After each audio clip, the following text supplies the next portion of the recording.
If you watched my tutorial Let's Draw, Rig, and Animate Moho Vector Art Part 4, you would have seen this animation I call Sisypuss. Let's learn how it was made. Hi there, it's me, Dr. Greenlaw, and welcome to my Little Green Dog mini tour. In this series, I'll take you on a quick tour of an existing animation project and explain how it was animated. Along the way, I may share a few tips and tricks you didn't know. At the end of the mini tour, I'll tell you how to download the content files featured in this video. Okay, let's get started. The version of Moho we'll be using is 14.4. This project was a little unusual for me because it has several bone layers. Typically, I have one bone layer for each character, and that's it. But this project has one character and 6 bone layers. So what's going on here? Let's take a closer look at each bone layer. Here we have a bone layer simply called bones. It has a single bone in it, which I'll talk about later. Right now, I'm going to hide the background, mute the audio, and mute the bone's motion channels. I'm also going to mute the camera's tracking and zoom channels. Muting these timeline channels disables their keyframes, which keeps the character fixed in place so we can study it. Next, we have a bone layer called squasher and a bone layer called boulder. So that's 3 bone layers. When I open the boulder bone layer, it reveals the boulder drawing. The boulder bone layer has 1 bone, and it's used to turn the boulder. No big surprise here. But when I open the squasher layer, there's a switch layer with 3 more bone layers. Getting more interesting, right? Squasher contains the character rig. But before we talk about the rig, let's talk about why the Sisypuss scene was created. In the Let's Draw, Rig, and Animate Moho Vector Art tutorial, I needed an animation to illustrate the effects of weight and gravity. Thinking about weight and gravity reminded me of an ancient Greek myth, in which a king named Sisyphus was condemned by the gods to roll a large boulder up a hill, only to have it roll down every time he reached the top. For all eternity. I didn't want to spend a lot of time animating this, so I looked for Moho assets I already had. That's when I stumbled upon Tumbles, a character I completely forgot about. Tumbles appeared briefly in an early tutorial video, and he was rigged to jump up and down like this. There are only 8 bones in the Tumbles rig, so he's very easy to animate. It was perfect. I found my Sisyphus, or in this case, Sisypuss. I'm going to hide the boulder layer so we can focus on the character. The original jumping animation was added to the switch layer in a group layer called Cat Front. Then the Cat Front group was duplicated twice, and I reanimated Tumbles in each duplicate.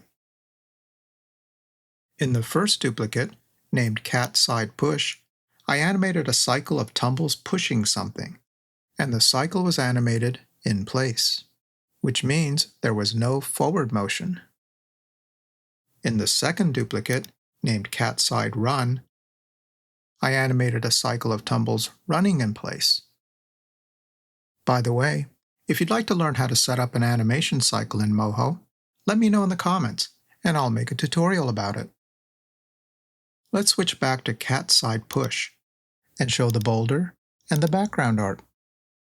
At the moment, it looks like I animated Tumbles pushing the boulder in an upward angle, but I actually animated him moving horizontally, which was easier to do.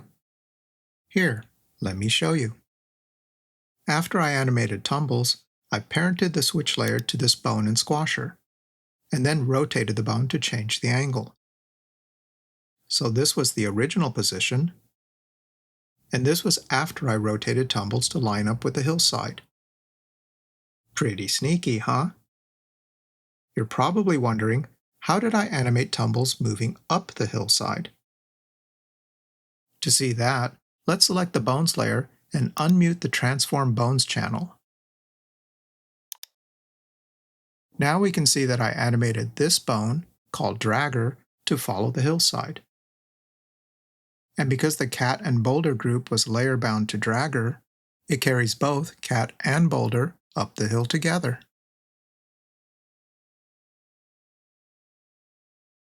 Now let's disable the Show Output Only option, Ctrl-J. This makes it easier to see the area outside the camera view. Select the cat side push bone layer. In the timeline, we can see that the first 48 frames are an animation cycle. And this cycle continues playing until frame 268. A cycle will continue repeating until new animation keyframes are introduced in the timeline. In this case, I interrupted the cycle with this animation of Tumbles taking a few steps backwards.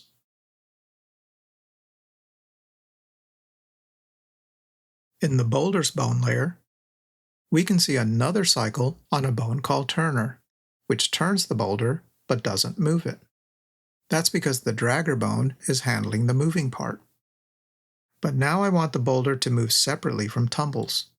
So after they reach the top, I animated the Turner bone to both rotate and move the boulder down the hill. Now let's switch back to Tumbles. As the boulder rolls towards Tumbles, he's startled. This was done by stretching the squasher bone, which affects only Tumbles.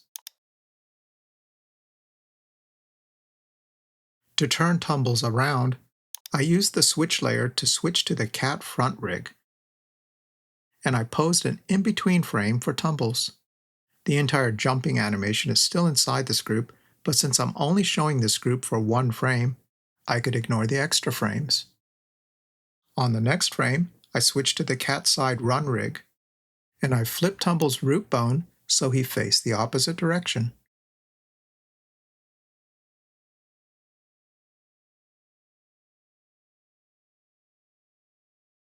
Notice how the bone's path moves up and down as he runs? After I keyframed the start and end position for Tumbles running down the hill, I animated the squasher bone up and down, so Tumbles is airborne between steps. Splitting the motion between two bones like this makes the animation easier to keyframe, and easier to edit if I want to change the animation later.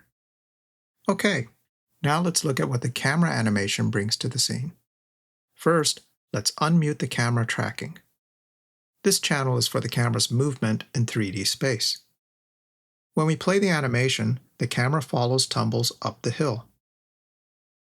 This was done by selecting the camera tool and keyframing it in two positions, at frames 24 and 164.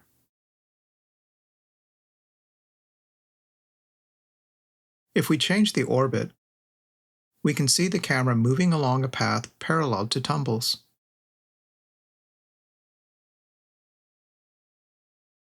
I'll press Home to reset the camera view.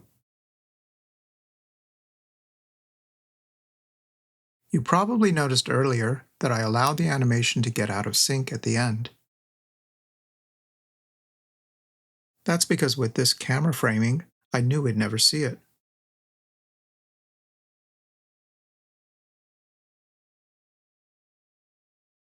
Here in the timeline, notice how I changed the interpolation mode for these keys to Bezier.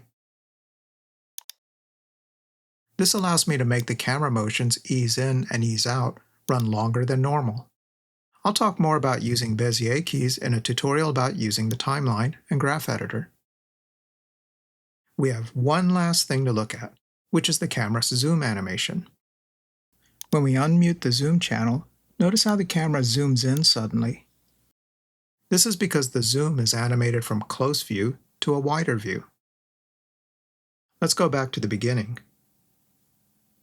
We start close to Tumbles for the first 24 frames, and then we widen out to show how far he has left to go. The camera stops moving for the rest of the animation, so we can focus on Tumbles' eternal struggle. Poor Tumbles. So, each little part of this scene was fairly easy to animate, and with a few tricks, I was able to put them together into a more sophisticated animation. And adding a simple 2-frame camera animation enhances the drama. Pretty cool, huh?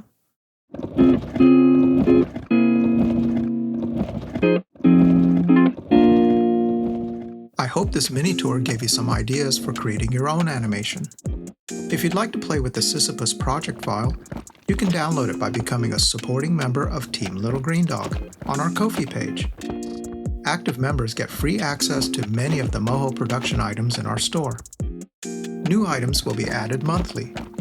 As a member, you also get early access to videos like this one, and see your name listed in the credits of the next video. To become a member, go to the site and click on the Join button. If you want membership for only a month, you can cancel anytime, and you can always join again later. Of course, I really appreciate it when you continue with a monthly membership, because this is how I pay for these productions and buy groceries. It's true. Thanks for watching, stay safe, have fun, and I'll see you soon.